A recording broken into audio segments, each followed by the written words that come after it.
In the name of the Father, the Son, Holy Spirit, amen. Today's the 7th month, the 13th day in the year 2025. This is the 5th Lord's Day after Pentecost, which the Lord hath made. And it's a feast day of Pope St. Anticletus I. This lecture is titled As in the Days of Noah. I'm going to start out by quoting from Matthew 24, 37 to 39. As in the days of Noah, so also shall the coming of the Son of Man be. For in the days of Noah, before the flood, they were eating, drinking, marrying, and giving into marriage, even unto the day in which Noah entered into the ark, and they knew not till the flood came and took them all away. So also shall the coming of the Son of Man be. The recent floods in Kerrville, Texas on 7/4 and Ruidoso, New Mexico on 7/8 are a warning from God that we are living in the end times. I'm going to go to the clips.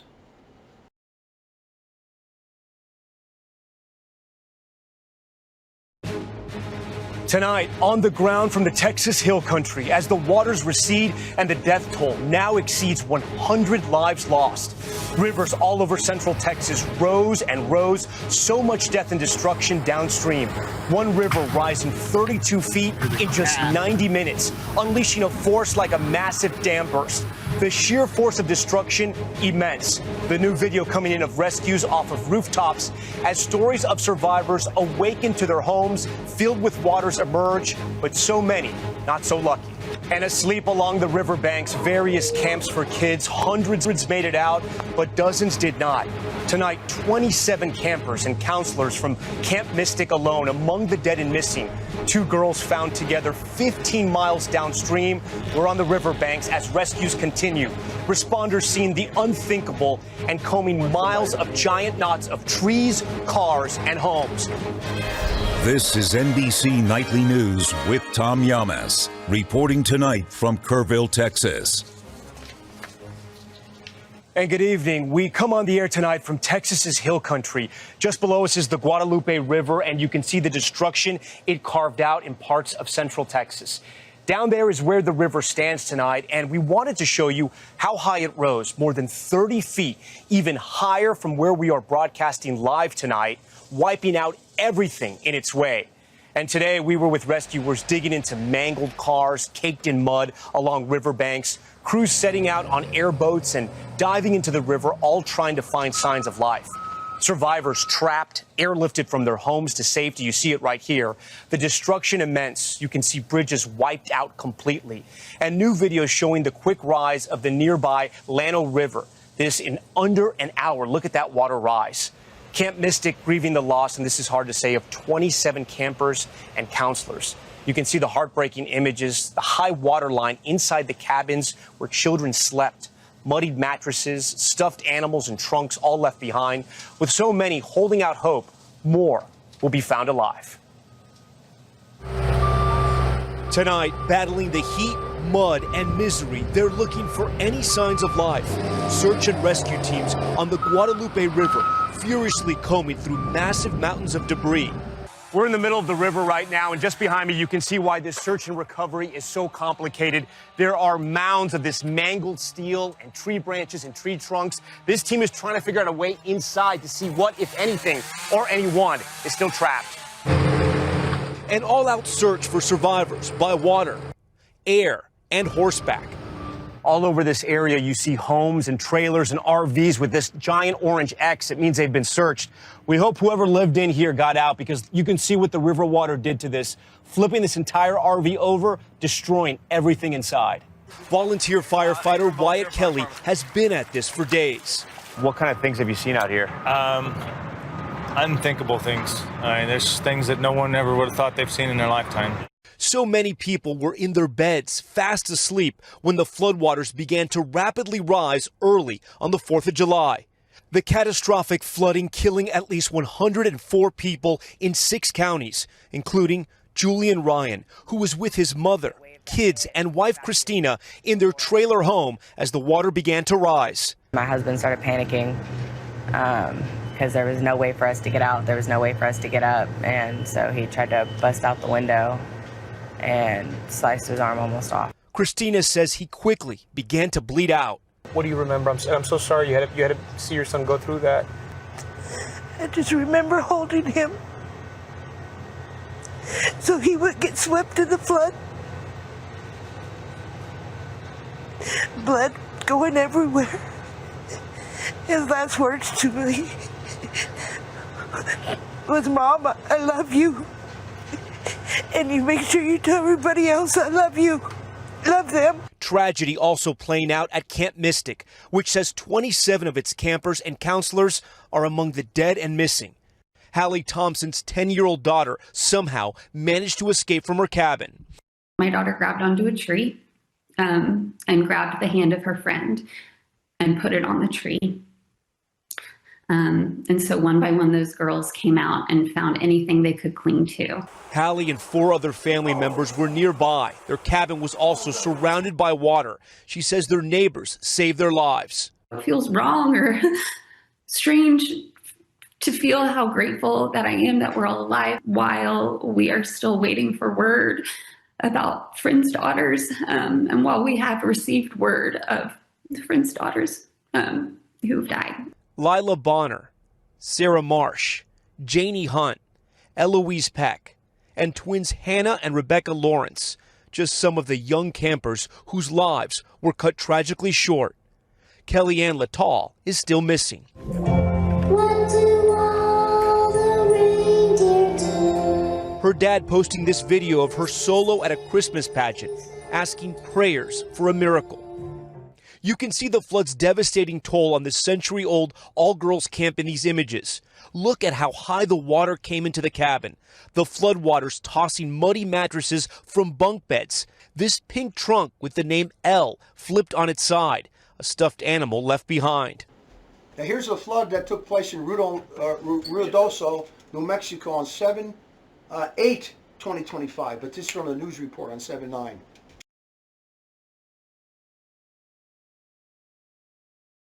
This is NBC Nightly News with Tom Yamas. And good evening. Tonight, as we come on the air with another American community facing deadly flooding and destruction. This week, following so much pain in Texas and North Carolina, rushing water slamming Ruidoso, New Mexico. A house, you see it right here, unmoored, floating away down a rushing wall of water. And look at this, an avalanche of debris and water crashing through a town. The storm turning deadly for 3, including 2 children. You can see the power of the flash flooding here when suddenly this river is inundated with water leading to that flash flood. It happens right there. And this store's sped up surveillance video shows just how high the water rose, causing that destruction. Horses swept away in rushing waters as well. You see that there, trying to escape the floods. The aftermath immense as the small town works to find the missing. Steve Patterson leads us off tonight from Ruidoso, New Mexico. Tonight, residents in scenic southern New Mexico reckoning with the fury of raging floodwaters, taking stock of anything left. In Ruidoso, the flood so terrible it cleaved through whole neighborhoods, so powerful it ripped homes away from their owners. Oh my God. Oh my God. This store's sped-up surveillance video shows just how high the water rose. Overnight, exhausted rescue workers made the discovery they were hoping to avoid.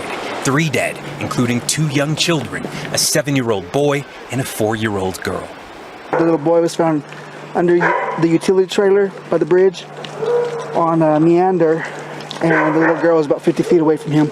Tonight, officials from Fort Bliss, Texas, confirming the children belong to a soldier and their spouse, both in the hospital with serious injuries. You have multiple vehicles and mobile homes starting to float away here at Gatlin. Rescuers working around the clock, scouring for the stranded. In all, officials say 65 swiftwater rescues made just yesterday. We had people in trees, we had people in the water, people trapped in houses with water coming into them. The village's river, the Rio Ruidoso, rising 18 feet in just 30 minutes.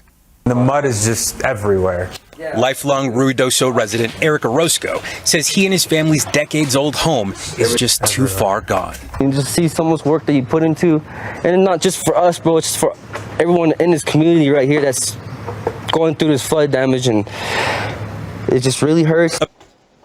You notice that the July 4th flood in Kerrville, Texas, was by the Our Lady of Guadalupe River. Another sign from God. It's our Blessed Mother punishing the United States in particular in this case Texas, and then now also New Mexico too with the flood. So this is a warning from God that we're living in the end times. This flood in Texas in particular is unprecedented. And it happened suddenly, just like he said, like the days of Noah, they're going to be eating and drinking, giving in marriage until the flood came and took them all away.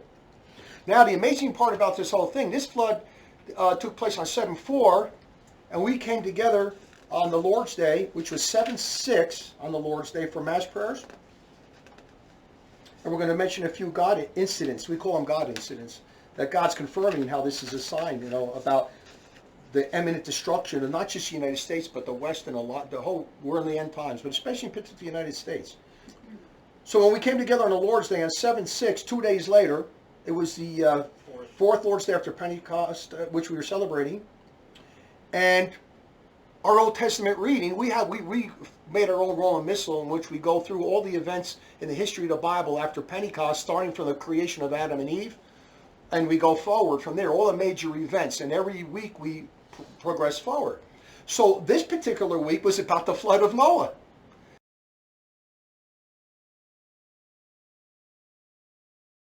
So we get up and we're reading about the flood of Noah and go, wow, we were talking about the flood of Noah, right, from the Old Testament.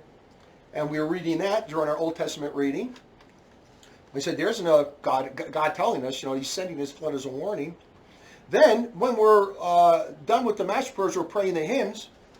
And the first hymn that Brother Will picked out, and he didn't even read it, he didn't realize what was in it, and it's called He Who Once in Righteous Vengeance, that's the name of the hymn. In the very first verse, we're singing it, and it goes, we will sing it, right? We who once in righteous vengeance whelmed the world beneath the flood, once again in mercy cleansed with the stream of his own blood, coming from his throne on high, on the painful cross to die. So he's talking about the flood. The flood in the Old Testament reading, the flood in the hymn, the flood on 7/4, connect the dots. No. But God, it's a sign that God's telling us. God's saying that's a hand, I'm punishing it. The United States is ready to go. The harlot's getting ready to go down. The immoral, filthy, stinking harlot of the United States. I always tell people, even if you don't believe we're living in the end times, this is a sign from God that we are, that one sin of homosexuality and transgenderism is enough to destroy this whole country and the whole West. That's what got Sodom and Gomorrah destroyed.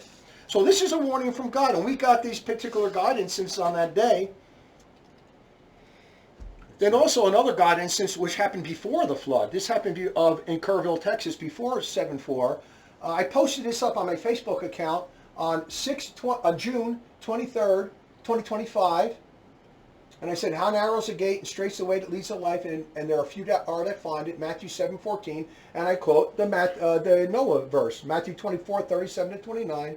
As in the days of Noah, shall come in the Son of Man be. I quoted that in the beginning. There's the whole verse. And then there's a way to seem to man right, but the end thereof is death. And yet the Son of Man, when he come, think he find faith on earth. And I posted this where it shows people falling into hell. And I posted that up on 625. And then we get these God instances on the Lord's Day. God's looking over us, telling them, warn the people, it's ready to come. It's going to happen. And sad as it sounds, all those people that died in that flood are presumed in hell. They were not true Catholics. They're probably not even self-professed. They're probably Protestants. Protestant dies that way, he goes to hell forever. God's a respecter of no persons. That's why I quoted that. Very few were saved. Very few. And when the Son of Man comes, think you find faith on earth. Very few. Sad as it is, yes, they're in hell. You want to idolize them, put them in heaven, and yell at me for saying it, then you're going to go to hell with them. Yep.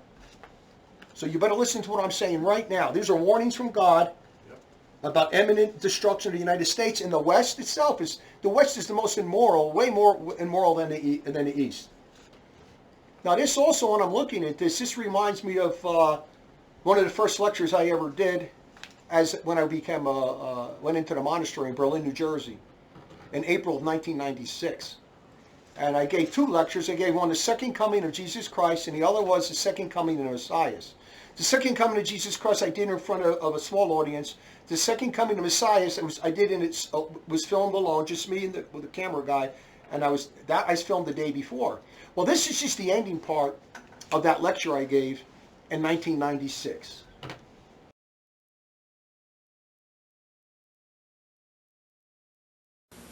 So I'm telling you, everybody, to be afraid. We are living in the final days. Of course, if you don't follow our Lord and you don't listen to His decrees, you're not a faithful Catholic, none of this is going to mean anything to you. You're going to frolic up to the day of your death, just like they did before Noah entered the ark and the flood came upon the world. And I can just imagine how many people were trying to swim to the ark and scratching on the wood of it, trying to get on board. Too late. It's all over. God's mercy has limits. He has limits in His mercy. He can only wait so long for you to come to accept His mercy. But you must repent of your sins. Go back to the way the church has already taught you and learn your faith. To confess your mortal sins and learn the dogmas and doctrines of your faith and raise your children separate from this wicked world. And that's all I want to say for now, folks, and later on I have a lot more. Now, as we know, the next time when Christ comes the second time, He's going to destroy the world, not by water, but by fire. We read about that in 2 Peter 3:10-12. Where St. Peter says, "But the day of the Lord shall come as a thief, in which the heavens shall pass away with great violence, and the elements shall be melted with heat, and the earth and the works which are in it shall be burnt up. Seeing then that all these things are to be dissolved, what manner of people ought you to be in holy conversations and godliness, looking for the hastening unto the coming of the day of the Lord, by which the heavens, being on fire, shall be dissolved, and the elements shall be melted with a burning heat." So take heed and stop putting your faith in this whole world seated in wickedness. That's 1 John 5:19. Every nation in this world is godless, especially the United States, other Western nations, and apostate Israel. And note how the flood took place. The flood in Texas, which killed over 200 people, was on July 4th. A warning to the USA idolizers. No nation in this world worships and obeys the one true God, the true Catholic God. Jesus Christ said, "Yet the Son of Man, when He cometh, think He find faith on earth." Luke 18:8. So stop idolizing apostate Israel and the USA. Pride goeth before the destruction, and the spirit is lifted up before the fall. Proverbs 16:18. The USA is going to suffer the same fate as pagan Rome, which was lifted up as the greatest empire ever, only to fall all the harder. Just remember, when all is said and done, only very few men will be saved. Matthew 7:14, "How narrow is the gate, and strait's the way that leads to life, and few there are that find it." So stop idolizing family members and friends. Jesus said, "Do not think that I come to send peace upon the earth. I came not to send peace, but the sword. For I came to set a man at variance with his father, and a daughter against the mother, and a daughter-in-law against the mother-in-law, and a man's enemy shall be in his own household. He that loveth father or mother more than me is not worthy of me, and he that loveth son or daughter more than me is not worthy of me." Again, that's Matthew 10:34-37. This current flood did not discriminate. It killed men, women, and children. Contemplate upon this. Everyone who is in hell is either a father, mother, husband, wife, son, or daughter. If you idolize them, you will go to hell for that alone. And there is no love in hell, but only abject hatred, pain, agony, and despair. Repent and convert before it's too late. And for your only hope of salvation, go to my www.johnthebaptist.us website. In the name of the Father, the Son, and the Holy Spirit. Amen.